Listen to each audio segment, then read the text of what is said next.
Spartacus 214 here. Today I'm doing a review, not a review, I'm sorry.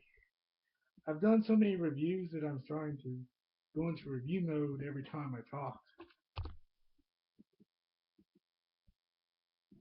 Well, today I'm going to talk to you about the so-called death of the Pentium processor. Now, this goes back to 2005. Core 2, I mean, not Core 2, the Pentium D, original Pentium D comes out. Everyone's excited. I mean, it's a big event.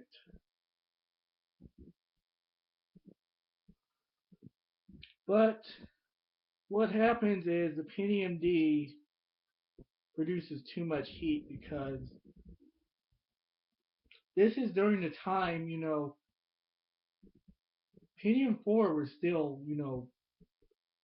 considered, mainstream. So high clock rate was all the rage back then. But when Intel, they realized that having those high clock rates, you just can't take advantage of that, even if you're a gamer. I mean, a dual core helps a lot, but you know, even when you're playing a game,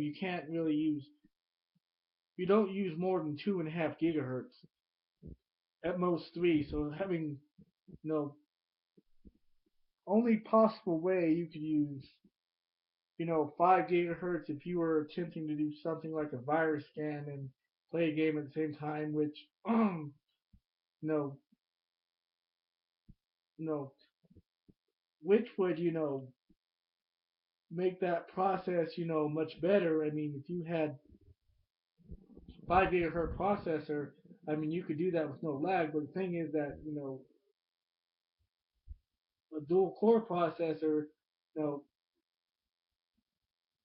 know, two cores is not enough to run a virus scan and play a game. So it's pointless for a dual core processor to have more than 2 gigahertz or 2.5 gigahertz of processing power. Although there are some, there are some, you know, situations where 5 gigahertz can be used on a dual core, and that's why the I cores are on default underclocked to about 2.8 gigahertz, and they have turbo mode, which will overclock them or increase the clock rate up to 5 gigahertz. But unless you have an i7, I wouldn't do that. Basically, the story is Celeron has always been, you know, considered a lower end version of the Pentium, and even Intel recommended that, like I said, on 2007, you know, system requirements, at least a Pentium 2 gigahertz single core. But in recent times, outside of the PC world, go to a store like Walmart or Kmart or Radio Shack, none of those computers have Pentium processors.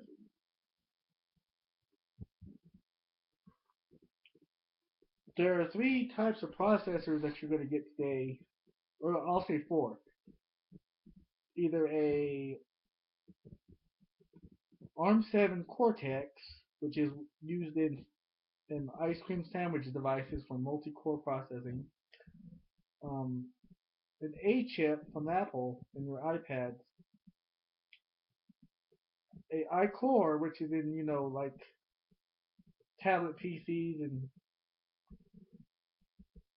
Ultrabook, and there is the alternative to an iCore that why I say alternative to the iCore is because it's based off the Sandy Bridge architecture, which gives a processor the advantage of having you know both a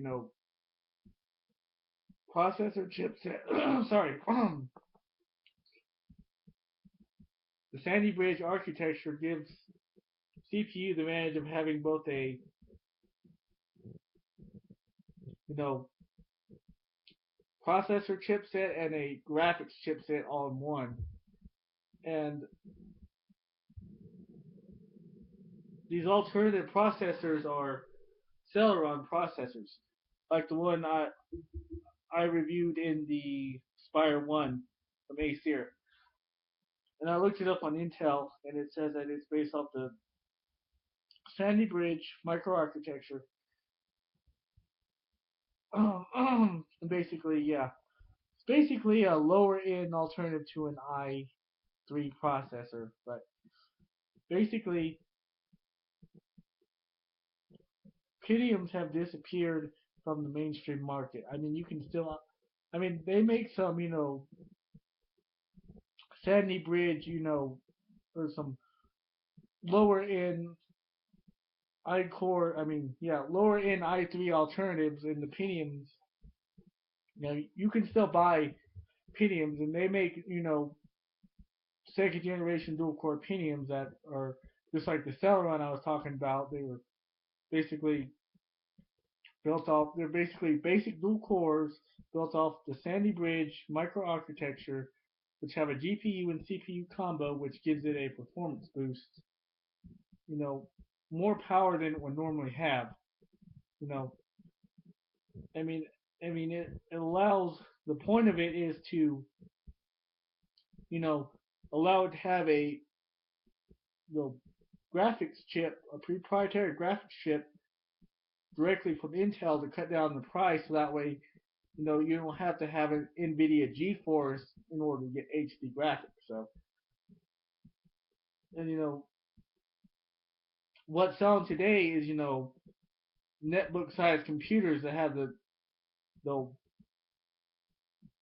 full power of or have the power of a normal laptop or desktop computer and full HD screen. So basically, you know,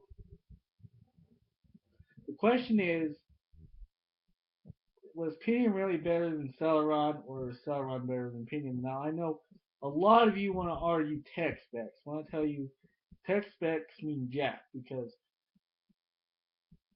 you know the way a computer is built makes all the difference in the world. For example, if you have a desktop, I mean, just the order that you have, your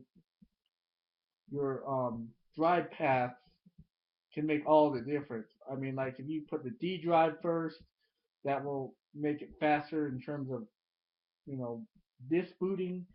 Um, you know, but basically, guys, what do you think?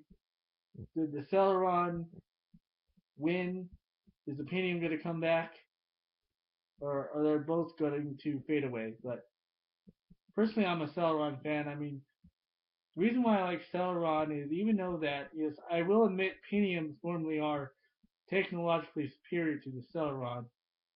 I mean, in terms of tech specs, but in my experience, the Celeron, when you push it to its limits, it holds well under the pressure, and it goes beyond expectations. Like on my mom's computer, she has one of those Windows Vista generation, you know, single core, you know, large architecture like a 65 nanometer architecture. Basic 2 gigahertz single core, doesn't have any fancy technology, and it's just a regular. It's basically a glorified Pentium 3. But anyway, I've run Dolphin emulator on it, and at first it was like I had that same computer that my mom did, and I tried running Dolphin emulator. It, things in it didn't run well, but since my computer broke, I had a 1 gigabyte stick and a 2 gigabyte stick of DDR2. So I replaced her 1 gigabyte stick with my 2 gigabyte stick. So now she's maxed out at 4 gigabytes. And I upgraded her DirectX. Now she didn't support DirectX 11, but the SDK will upgrade it to the highest version. So after that, it actually ran Dolphin emulator faster than on my Aspire One, which you know, has a lot more, a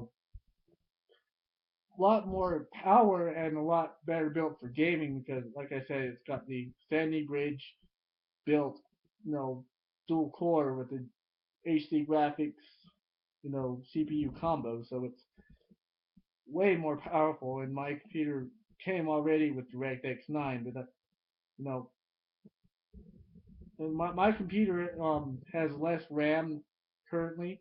I plan to eventually upgrade it to 4 because the Spire one comes with 2 gigabytes. I mean, the Spire one comes with two 1 gigabyte sticks of DDR3, but you can put up to two gigabyte sticks of DDR3 to have a total of 4 gigabytes of DDR3.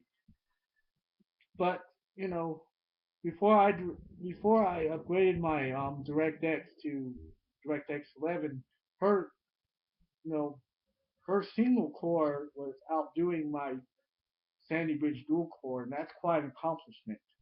Okay, so and I never I mean, and I've tried running the same emulator on some Pentium computers, like some like single core 2 gigahertz Pentiums that were basically, like I said, glorified Pentium threes because they're both they're based off the P6 architecture. So and it wouldn't even support you know I mean the graphics card would not even support you know the program, and it would not even run. I mean, I know my grandpa has a Pentium 4 PC that could barely even run um well N64 emulator, but for one thing he has well one reason for that is because he has Windows 7 running on it, and he put 2 hard drives in it. I mean, his hard drive is only 40 gigabytes, and that's way too. I mean, no, yeah, 40 gigabytes. That's way too small for Windows 7. And he put an extra not 20, but so he put an extra I think 60 gigabytes in there. But the thing is that he installed the operating system on the 40 gig and not the 60 gig, and he meant well, but he doesn't know that you have to in order to make that work, you have to put Windows 7 on the 60 gig because